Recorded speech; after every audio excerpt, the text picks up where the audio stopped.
Imagine walking down the street with your girlfriend, your lady, your wife, and some vagrant from the gutter, from the alley, turns to you as you pass by and says something insulting to her. What do?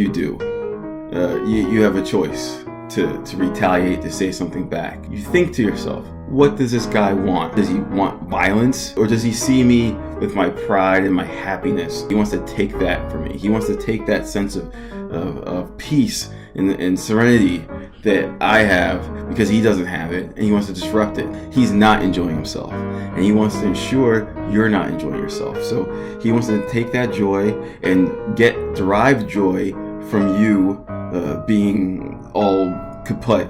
He wants control over you. He wants to puppeteer you. You could just punch him.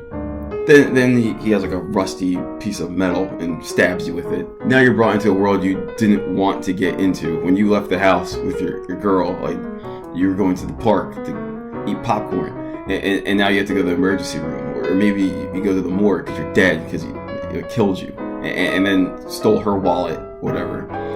She's frightened out of her mind. She runs away, or he stabs her too. Do you speak back to him? Hey, you don't talk to her that way. Once again,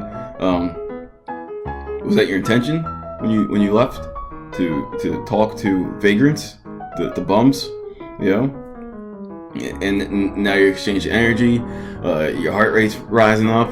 Your girl, is she enjoying that shit? If she's crazy, yeah. Ultimately, you'd imagine she just wants to be safe, have a good time. But now you're yelling at some like crazy person. Have no idea what they're doing, what they plan on doing. You just got wrapped up into their world, not your world, their world. Now, what you risk losing is like your reputation, your good standing, because perhaps your girl is like, "You gonna let him talk to me that way?"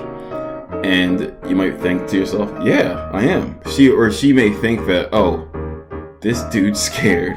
I picked the wrong dude." But it might not be a fear. It might be priorities. Your priority isn't to address every slight and insult thrown at you, but to something of higher purpose. Now, if there's an actual danger, physical danger, you might meet it physically.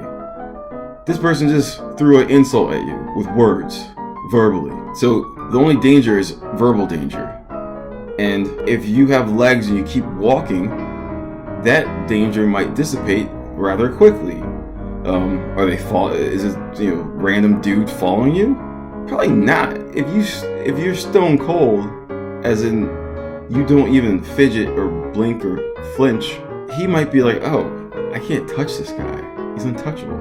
Like your energy is different. You're coming from a different place. You're coming from a higher place. You're not down here begging for scraps with the dogs. You're running with the wolves up here. Or you're flying with the eagles. Non-captat muscas. Eagles don't eat flies. And this guy is barking off flies at you. He's with the garbage. And he's slinging garbage. Do you sling it back? You can. What kind of consciousness do you want to choose? What would Batman do? But you're not Batman. Maybe you want a kingly consciousness. And imagine being a king. Imagine being in public. Imagine being seen by everyone. If you're seen by everyone, odds are you're not going to be loved by everyone. People are going to be jealous. And what do jealous people do? Like crabs in a bucket, they're trying to drag you down. Do you allow them to drag you down? It doesn't have to be physical. It can be mental. This bum, this vagrant, he created a frame of, hey, your chick is ugly. What you gonna do about it? Will you walk into that frame? Will you acknowledge it? Will you give it existence? Will you give it your energy? Or will you ignore the frame because you can't hear it? It's a mouse whispering. It's an ant crying. You're bigger than that. You're a mountain. This guy is spending his time insulting my chick or my lady or just a lady. He knows where he is in relationship to you, but he wants you to come down. Will you take the bait and come down to him and be like, "Hey, don't say that. Can't do that." Or hit him. Whatever. Any reaction to him is still giving him what he wants. Attention.